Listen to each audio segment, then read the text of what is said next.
우리 함께 서로 인사 나누겠습니다. 반갑습니다. 사랑합니다. 축복합니다.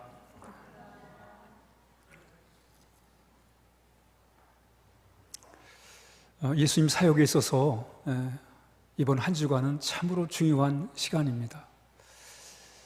예수님이 예루살렘에 들어오시고 또 제자들과 함께 마지막 만찬을 하시고 겟세마네 동산에 가셔가지고 기도를 들으신 다음에 이렇게 말씀하세요. 함께 가자. 한번 따라합니다. 예수님과 함께 가자.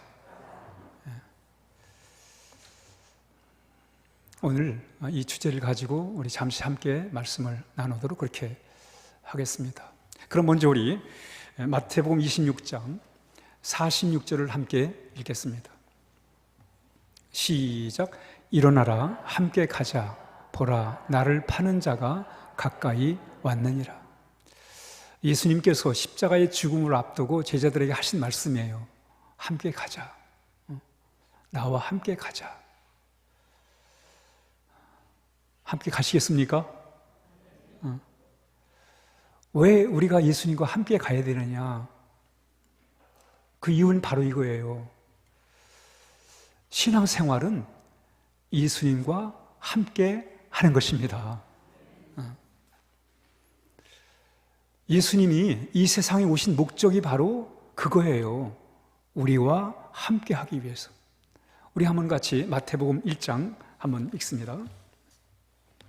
시작. 보라, 처녀가 잉태하여 아들을 낳을 것이요 그 이름을 임마누엘이라 하리라 하셨으니 이를 번역한즉 하나님이 우리와 함께 계시다 함이니라. 그러니까 예수님이 이 땅에 오신 그것을 임마누엘, 하나님이 우리와 함께 하시다. 그러니까 예수님이 이 세상에 오신 이유는 하나, 우리와 함께 하기 위해서요. 함께 하기 위해서. 그래서 오신 거예요. 또 예수님께서 십자가에 죽으세요. 그 죽은 이유도 우리와 함께 하기 위해서예요. 우리 한번 같이 데살로니가전서 5장 10절 시작. 예수께서 우리를 위하여 죽으사 우리로 하여금 깨어있든지 자든지 자기와 함께 살게 하려 하셨느니라. 예수님이 우리를 위해 십자가에 죽으신 이유가 뭐냐면 우리와 함께 하기 위해서. 하나님이, 우리 예수님이 우리와 함께 하기 위해서 사건을 벌이셨어요. 큰 충격적인 사건을 벌이셨어요. 그게 뭐냐면 십자가에 죽으신 거예요. 그 이유가 뭐예요? 우리와 함께 하기 위해서. 사람들은 보통 다 자기 잘난 맛에 살지 예수님과 함께 살려고 하지 않아요. 내 고집대로 살고 싶지 예수님과 함께 살려고 하지 않아요. 그런데 예수님이 우리를 위해서 죽으심으로 이 충격적인 사건을 통해서 우리가 예수님의 사랑을 알게 되고, 아, 이분이 바로 나를 위해 죽으셨구나. 나를 너무너무 사랑해가지고 너 없으면 죽어. 이런 마음을 가지고 예수님이 십자가에 죽으심으로 그 사랑을 우리에게 보여주셨고, 그 사랑 때문에 오늘 우리는 예수님을 우리의 마음에 모셔드리게 됐고 또 우리 주님과 함께하게 된 것입니다. 그러니까 예수님이 죽으신 이유도, 이 땅에 오신 이유도 우리와 함께하기 위해서, 십자가에 죽으신 이유도 우리와 함께하기 위해서요. 함께하기 위해서. 우리 늘 사도 바울이 늘 자주 하던 말씀처럼 우리는 늘 예수님과 함께 해야 돼요. 예수 안에서 우리가 살아야 돼요. 예수님과 함께 한다는 말을 사도 바울은 예수 안에서요. 예수님과 함께 우리가 살아야 하겠습니다. 그러면 우리 함께 같이 고린도전서 1장 30절 시작. 너희는 하나님으로부터 나서 그리스도 예수 안에 있고 예수는 하나님으로부터 나와서 우리에게 지혜와 의로움과 거룩함과 구원함이 되셨으니. 아멘. 예수님이 하나님으로부터 오셨는데 그 예수님이 우리에게 누구냐? 우리에게 지혜가 되시고 의로움이 되시고 거룩함이 되시고 우리를 구원해 주신 분이십니다. 여러분, 얼마나 아름다운 삶이에요, 여러분. 지혜로운 삶, 의로운 삶, 거룩한 삶, 구원받은 사람.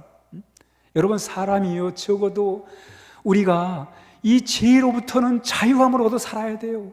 죄 속에 묻혀 살면 안 되잖아요. 적어도 죄에서는 벗어나가지고 구원받은 삶을 살아야지요. 그래서 우리 예수님과 우리가 함께 할 이유가 뭐예요? 그 예수님은 우리에게 지혜가 되시고 의로움이 되시고 거룩함이 되시고 구원함이 되셨기 때문에 우리 예수님과 함께 해야 하는 것입니다. 우리 대한민국 헌법 제10조에 이런 말이 나와 있어요. 우리 같이 함께 읽습니다. 시작. 모든 국민은 인간으로서의 존엄과 가치를 가지며 행복을 추구할 권리를 가진다. 우리 대한민국 국민입니다. 국민으로서, 우리 국민은 인간으로서 짐승으로서가 아니라, 동물로서가 아니라, 애교구현으로서가 아니라 인간으로서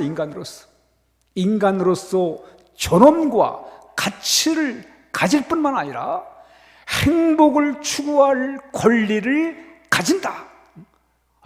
여러분, 우리 대한민국 이 헌법을 자랑스럽게 생각해야 돼요, 여러분. 우리 국민들이 인간으로서 존엄과 가치를 가지고 행복을 추구할 권리를 가지고 살아가는 사람들이 우리란 말이에요. 헌법이 보장하는 거예요. 그런데 조건이 있어요, 조건. 이 조건은 인간답게 살아야 돼요. 한번 따라합니다. 인간답게 살자. 그래야 인간으로서 존엄과 가치와 행복을 추구할 권리를 갖는 거예요, 여러분. 짐승처럼 살면서 인간의 존엄과 가치와 행복을 추구할 수 없어요, 여러분. 그러니까 이 헌법이 이루어지려면 적어도 우리는 뭐예요? 어떻게 살아야 돼요? 따라합니다. 인간답게 살아야 돼요, 여러분. 인간답게. 그런데 문제는 도대체 인간답게 사는 게 뭐지? 나 잘난 맛에 사는 게 인간답게 사는 것인가? 세상 거 많이 가지고 살면 인간답게 사는 것인가? 많이 배우면, 높은 자리 차지하면 인간답게 사는 것인가? 쾌락을 누리면서 살면 인간답게 사는 것인가? 좋은 자리 차지하고 살면 인간답게 사는 것인가? 이번 총선에 국회의원 되겠다고 나선 사람들 31%가 정가법이래요. 이 참 세상이 요지경이에요. 헌법 만들겠다고, 새로운 법 만들겠다고 나선 이들이 31%가 정가법이라니까요. 도대체 인간답게 산다는 것이 무엇인가? 이걸 우리 진지하게 생각해 보셔야 돼요, 여러분. 우리나라도 살 만큼 됐어요. 경제적으로는 살 만큼 됐어요. 근데 불안해요. 앞날이 불안해요. 우리나라가 앞으로 어떻게 될 건지 걱정이 많아요, 여러분. 근데 그 이유 중에 하나가 뭐냐면 정말 인간답게 우리가 살아가고 있는가 이거예요. 우리나라 국민들이 정말 인간답게 살려고 하는가? 아니면 무대포 되는 대로 살려고 하는가? 그래서 중요한 것이 인간답게 사는 거예요. 인간답게 사는 거. 그럼 도대체 인간답게 사는 게 무언가? 우리 다시 함께 고린도전서 1장 30절을 다시 읽어주죠. 고린도전서 1장 30절 다시 읽습니다. 인간답게 사는 게 여기 나와 있어요. 하나님 말씀에 인간답게 사는지 뭐가 나와 있다니까요. 이렇게 살면 우리가 사람답게 사는 거예요. 있습니다. 시작. 너희는 하나님으로부터 나서 그리스도 예수 안에 있고 예수는 하나님으로부터 나와서 우리에게 지혜와 의로움과 거룩함과 구원함이 되셨으니. 이게 인간답게 사는 거예요. 지혜롭게 살아야 돼요, 여러분. 인간은 지혜롭게. 지혜의 근본이 뭐예요? 하나님을 경외하는 거예요. 인간답게 사는 첫 번째가 뭐냐면 하나님을 아는 거예요. 하나님을 아는 거예요. 거룩하시고 의로우시고 선하신 영원하신 전능하신 하나님을 아는 거예요. 아는 거예요. 하나님을 아는 게 지혜의 근본이잖아요, 여러분. 그래서 우리 예수님을 통해 하나님을 아는 거예요. 그래서 예수님이 우리의 지혜가 되시는 거예요. 그러니까 인간답게 사는 첫 번째 조건이 지혜롭게 살아요. 하나님을 알아야 돼요. 둘째가 하나님을 알면 의로움을 알아요. 의로움. 막 살지 않는단 말이죠. 하나님의 자녀들이 막 살면 안 되죠. 의롭게 살아야지. 마음에 의를 품는 거예요. 의로움을 품고 살아가는 거예요. 또 하나가 뭐냐면 거룩하게 살아요. 거룩하게. 여러분, 짐승은 본능에 따라 살아갑니다. 그래서 배고프면 아무나 잡아먹어요. 여러분, 사람이 배고프다고 막 잡아먹지 않잖아요, 여러분. 왜 그래요? 인간이니까, 만물의 영장이니까. 짐승은 배고프면 잡아먹습니다. 그러나 인간은 배고프다고 잡아먹지 않아요, 여러분. 그러면서 마지막 인간답게 사는 게 구원함이 되셨으니. 적어도 인간은 죄를 이기고 살아야 돼요, 여러분. 죄 속에 살면 안 돼요, 여러분. 죄 속에 살면 안 됩니다. 죄로부터 자유함을 얻어야 돼요. 죄로부터 자유함을 가지고 살아갈 때 바로 우리는 인간답게 사는 거예요. 그 결론이 뭐예요? 예수님 없으면 안 돼요, 여러분. 하나님 없이는 우리는 인간답게 살 수가 없어요, 여러분. 그래서 예수님이 우리에게 그러는 거예요. 나와 함께 가자는 거예요. 나와 함께. 주님과 함께 하시기를 주의 이름으로 축복합니다. 사람은 누구에게 속했는가가 참 중요합니다. 누구에게 속했는가? 정치인들 말이죠. 이번에 국회의원 하려면 누구한테 속했는가? 그거 되게 따져요. 그래가지고 막 사진 같이 찍고 말이죠. 난 이 사람에게 속했다고 말이죠. 사진을 대문짝이 모여 그냥 아파트 담벼락에다 그냥 크게 사진을 붙여요. 내가 이 사람한테 속했다고. 그래야 또 뽑아주니까. 세상도 그런데 우리가 누구에게 속았는가는 정말 중요합니다. 우리는 하나님에게 속한 사람들입니다. 여러분, 이 긍지와 자부심을 가져야 돼. 내가 하나님께 속했다. 나는 하나님의 자녀고 하나님 나라 백성이다. 이 사실에 대해서 감격을 하며 살아야 돼요, 여러분. 인간답게 사는 길을 우리는 이미 보장을 받고 있잖아요, 여러분.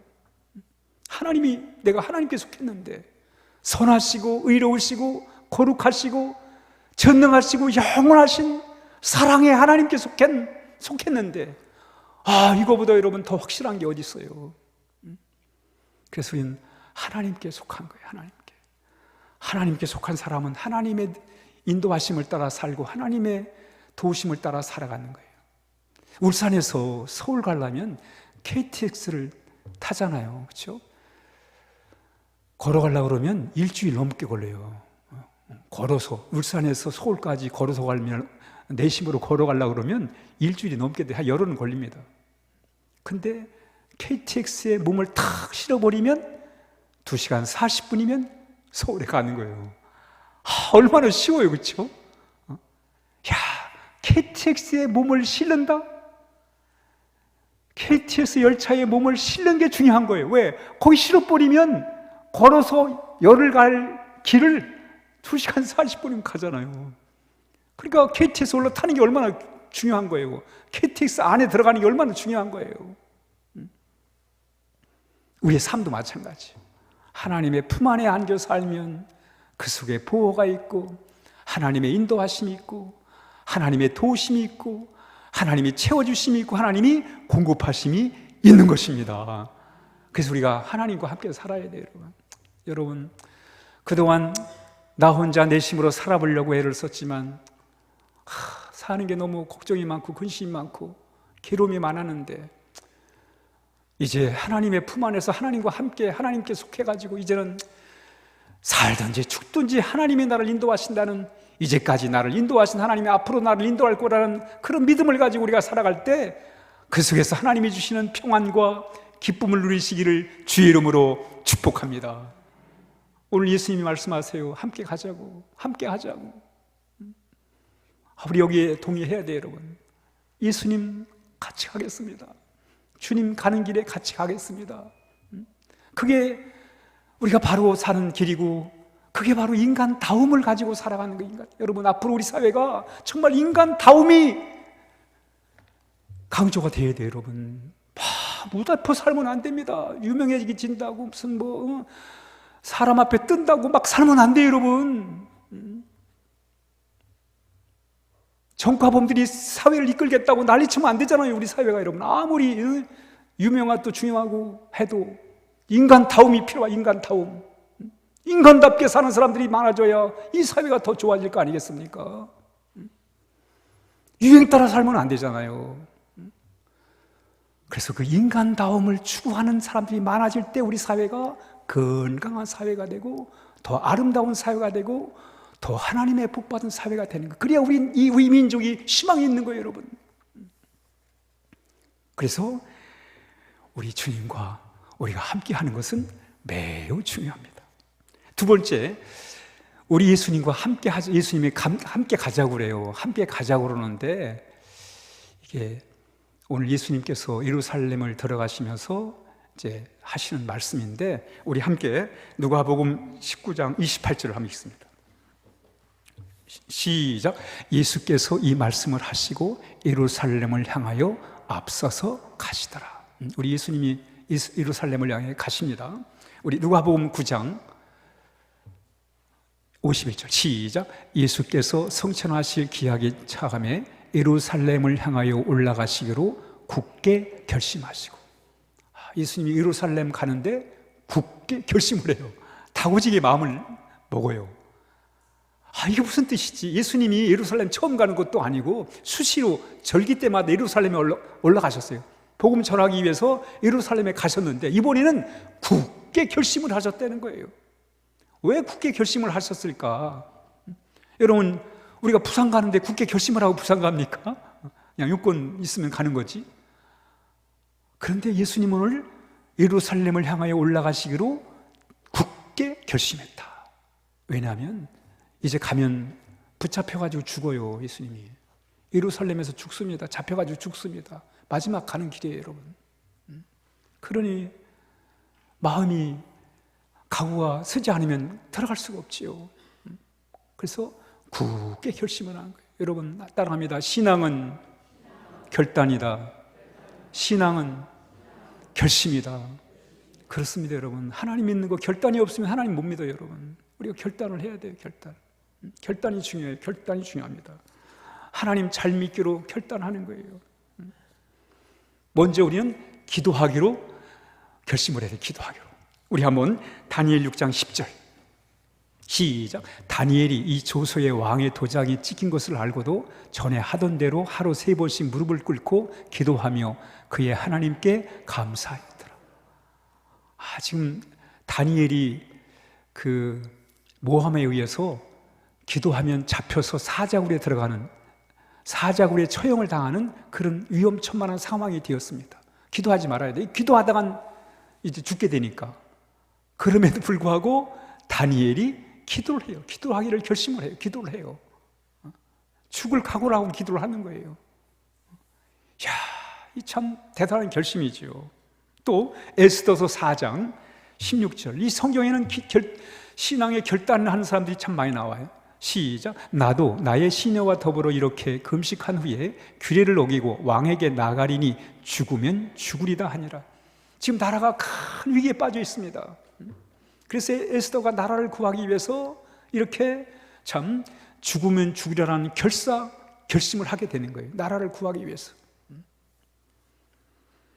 뿐만 아니라 룻은 하나님을 잘 섬기기로 결단을 해요. 우리 한번 같이 읽습니다. 시작. 룻이 이르되 내게 어머니를 떠나며 어머니를 따르지 말고 돌아가라. 강권하지 마옵소서. 어머니께서 가시는 곳에 나도 가고 어머니께서 머무시는 곳에서 나도 머물겠나이다. 이어서 답. 어머니의 백성이 나의 백성이 되고 어머니의 하나님이 나의 하나님이 되시리니 어머니께서 죽으시는 곳에서 나도 죽어 거기 묻힐 것이다. 며느리가, 이방 며느리가 유대인 시어머니를 따라 하나님 믿겠다는 거예요. 시어머니 따라 시어머니의 고향으로 가겠다는 거예요. 하나님 잘 믿기로 결심을 하는 거예요. 결심을. 여러분, 우리는 잘 결심해야 돼. 하나님 잘 믿기로 결심을 해야 돼. 왜? 하나님 믿는 게 복이니까. 하나님 믿는 게 잘 되는 길이니까. 여러분, 우리 다 제한된 삶을 살잖아요. 그렇죠? 시간적으로나 공간적으로나 능력에 있어서나 다 우리는 한계가 있어요, 여러분. 육신의 인생이라는 게, 육신의 삶이라는 게 다 한계가 있지요. 그런데 우리가 참 영원하신 하나님과 함께 함으로 인해 가지고 우리가 영원에 대한 눈을 뜨는 거예요. 그러니 여러분, 이 신앙이 참으로 얼마나 귀한 거예요. 우리는 한계 때문에 낙심하고 절망하고 좌절하고 이렇게 참 우리가 괴로운 인생을 살아가는데, 영원하신 하나님에 대하여 우리가 눈을 뜨고 그 영원하신 하나님을 우리의 마음에 모심으로 인해서 우리가 영원한 생명을 가지고 살아갈 수 있다는 게, 이게 얼마나 귀한 일이에요. 그러니까 우리가 하나님 믿기로 결심하는 것은 참으로 귀한 것입니다. 뿐만 아니라 사도행전에 보면 바울은 사명을 위해서 결심을 해요. 사명. 한번 같이 읽습니다. 시작. 보라, 이제 나는 성령에 매여 예루살렘으로 가는데 거기서 무슨 일을 당하는지 알지 못. 바울이 3차 전도 여행을 마치고 예루살렘으로 들어가요. 지금 예수님이 예루살렘 들어가면 잡혀서 죽습니다. 사도 바울도 마찬가지예요. 예루살렘에 들어가면 잡혀가지고 어떻게 될지 몰라요. 그럼에도 불구하고 23절 시작. 오직 성령이 각성해서 내게 증언하여 결박과 환난이 나를 기다린다 하시니. 지금 예루살렘에 들어가면 40명이 바울 잡아 죽이겠다는 40명이 진을 치고 있어요. 그럼에도 불구하고 바울이 이렇게 말을 해요. 24절 시작. 내가 달려갈 길과 주 예수께 받은 사명 곧 하나님의 은혜의 복음을 증언하는 일을 마치려 하면은 나의 생명조차 조금도 귀한 것으로 여기지 아니하리라. 바울의 이 사명 앞에서 위대한 결단을 하는 거예요. 예루살렘 들어가면 고초가 있지만 주님과 함께 가자고 하니까 주님 따라 가겠다는 거예요, 여러분. 신앙은 예수님 따라가, 물론 예수님 따라가서 좋은 일도 많지요.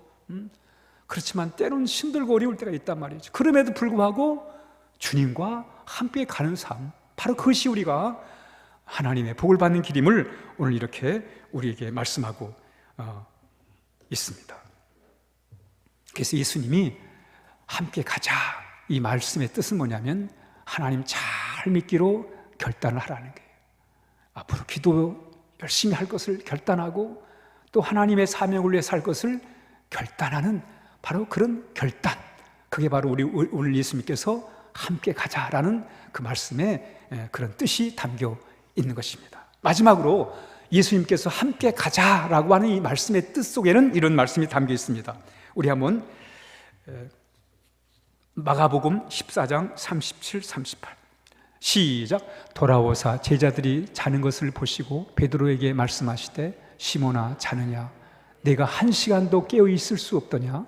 시험에 들지 않게 깨어 있어 기도하라.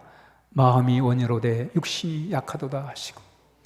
예수님께서 이제 마지막 십자가에 달려 죽기 전에 마지막으로 하신 일이 뭐냐면 기도하신 일이었어요. 기도를 하는 거예요. 그렇죠. 그럼 죽음 앞에서 얼마나 참 그 기도가 절박했겠어요. 기도를 하실 그런 마음을 가지고 이제 겟세마네 동산에서 기도를 하는, 제자들에게 부탁을 해요. 좀 같이 옆에서 기도 좀 해달라고 얘기를 하는데, 그 예수님이 이제 조금 떨어진 곳에서 기도하고 나서 이제 제자들한테 가니까 제자들이 자는 거예요. 자는 거예요. 이때 예수님이 그런 말씀을 해요. 아니, 한 시간도 깨어서 기도할 수 없느냐? 나와 함께 1시간도 기도를 못 하겠느냐? 이렇게 말씀하시는 거예요. 그러면서 하신 말씀이 시험에 들지 않게 깨어 기도하라고 해요. 시험에 들지 않게 기도해라. 그러니까 시험에 들지 않는 방법이 뭐예요? 기도하는 거예요, 여러분. 우리는 여러분 육신을 가지고 있고 연약한 마음을 가지고 있기 때문에 이 세상을 살아가면서 시험 들 때가 참 많습니다. 여러 가지 이유로 인해서 우리가 시험을 들어요. 근데 그 시험을 이기는 길이 뭐냐면 바로 기도하는 거라는, 기도. 예수님 말씀하잖아요. 시험에 들지 않도록 깨어 기도해라. 기도해라. 그러니까 오늘 예수님께서 함께 가자라는 이 말씀의 뜻은 뭐냐면 함께 기도를 하자는 게, 함께 기도. 예수님이 하신 것처럼 함께 기도하자. 근데 제자들이 함께 기도를 하질 않아요, 여러분. 그냥 졸고만 있어요. 자요, 자. 예수님이 다시 와가지고 깨워가지고 또 기도하라니까 또 자는 거예요. 깨우면 일어나는데 또 예수님이 자리 비우면 또 이렇게 무려 3번이나 예수님께서는 제자들에게 오셔가지고 함께 기도하자고 함에도 불구하고 기도를 하지 않고 제자들이 자버렸어요. 그래가지고 베드로가 시험이 듭니다, 여러분. 금방 들어버려요. 그 시험 든 얘기가 이어서 나오는 거예요. 한번 요한복음 18장 10절 시작. 이에 시몬 베드로가 칼을 가졌는데 그것을 빼어 대제사장의 종을 쳐서 오른편 귀를 베어버리니 그 종의 이름은 말고라. 베드로가 말이죠. 예수님 기도하는 동안에 자기는 잤어요. 이제 자고 나서 예수님이 이제 일어나 가자고 그럴 때 일어나서 이제 가는데 산에서 내려오는데 이 몽둥이를 들고 제사장에 보낸 이 사람들이 왔어요. 왔을 때 이 베드로가 보자마자 화가 난 거예요. 아니 감히 우리 예수님을 너희들이 잡으러 왔어? 근데 마침 베드로가 칼을 갖고 있는데 그 칼을 빼가지고 휘두르는 거예요. 흥분해가지고 화가 나가지고. 그러니까 예수님이 뭐라 그래요? 잘한다 그랬어요? 아니요. 칼 꽂아. 칼을 휘두르는 자는 칼로 망한다. 라고 이렇게 말씀을 하세요. 한번 다음 절 한번 읽어보죠.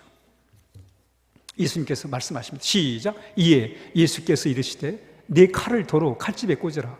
칼을 가지는 자는 다 칼로 망하네. 예수님이 책망을 하세요. 기도하라 할 때는 안 하고 흥분해가지고 화를 내면서 칼을 휘둘러? 그 칼 꽂아. 칼을 휘두르는 자는 칼로 망하는 거야. 이렇게 말씀하시는 거예요.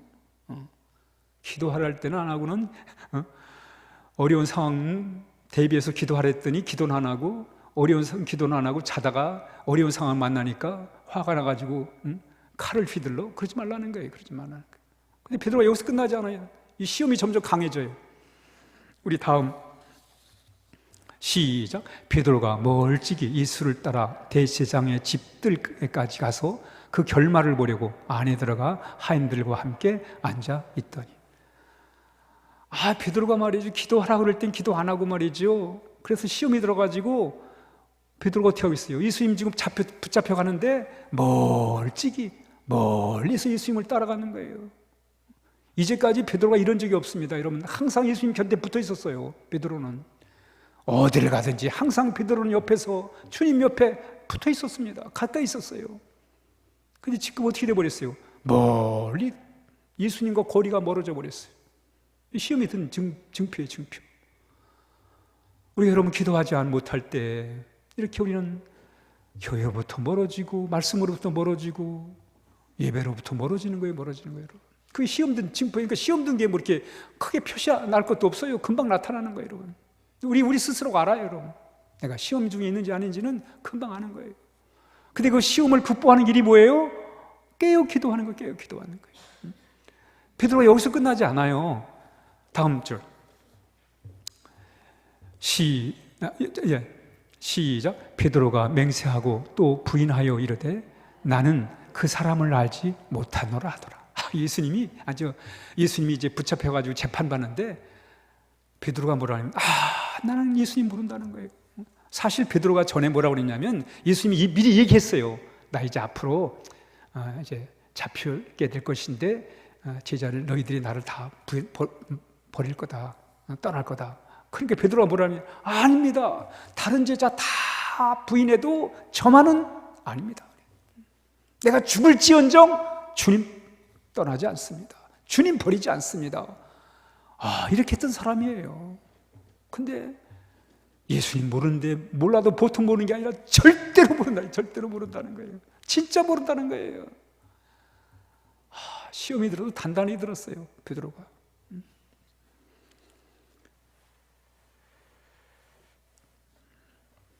신앙은 하나님을 가까이 하는 거예요. 우리 시편 145편 18절 시작. 여호와께서는 자기에게 간구하는 모든 자 곧 진실하게 간구하는 모든 자에게 가까이 하시는다. 여러분, 우리가 하나님을 가까이 하는 길이 하나 있어요. 그게 뭐냐면 하나님께 깨어 기도를 하는 거예요. 뭐 우리 각자 사는데 별 지장 없어요. 기도 안 해도. 그렇죠? 그러나 우리가 내 개인을 보더라도 우리 가정을 보고 우리 자녀들을 보고 우리 교회를 보고 우리 사회를 보고 이 나라를 볼 때 우린 정말 깨어 기도해야 됩니다, 여러분. 우리가 말로는 우리 사는 길은 하나님께 있습니다. 이렇게 말하잖아요, 그렇죠?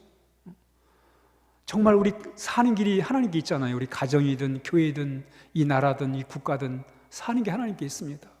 그렇다면 우리가 어떻게 해야 돼요? 하나님 붙들어야죠. 이 나라를 보더라도 정말 이 나라가 그동안 하나님의 복을 많이 받았습니다.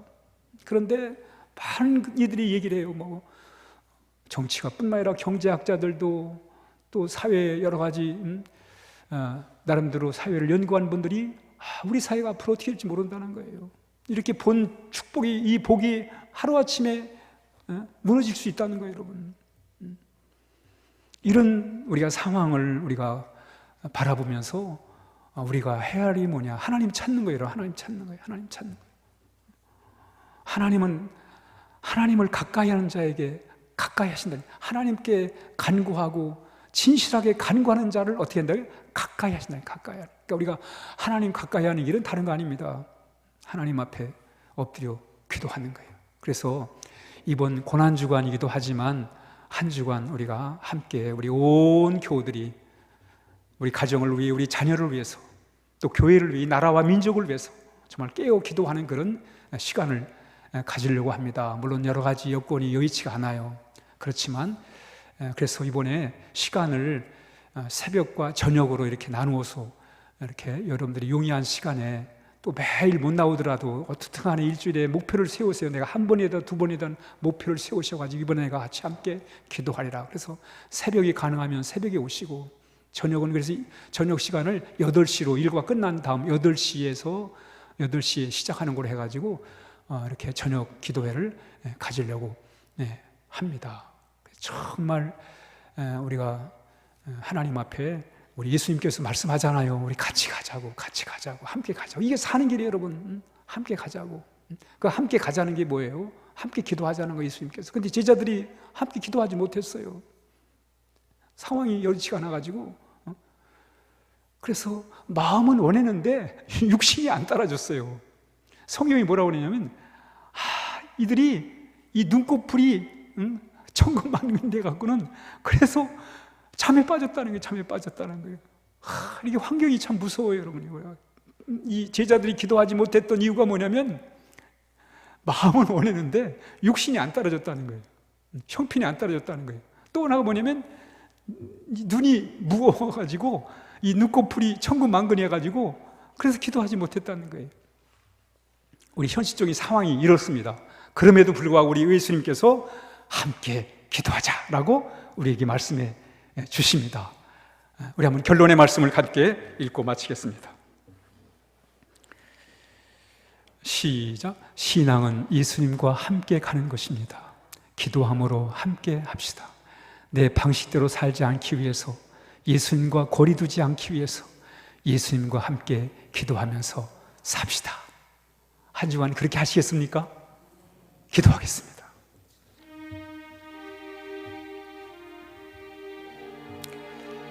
우리가 사는 길이, 우리가 잘 되는 길이 하나님을 가까이 하는 것입니다. 그게 우리 가정, 우리 사회, 이 나라가 잘 되는 길입니다.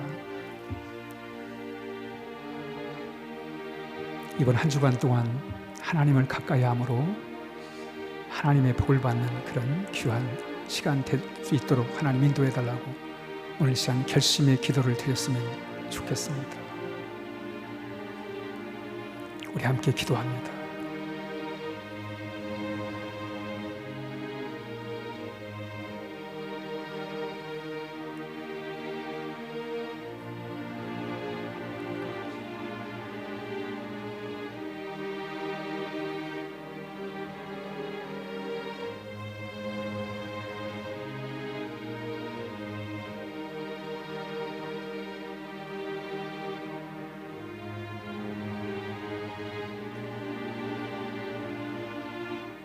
하나님 아버지, 2024년 고난주간을 맞습니다. 이 고난주간에 우리 예수님께서 우리에게 말씀하신 대로 함께 기도하자고,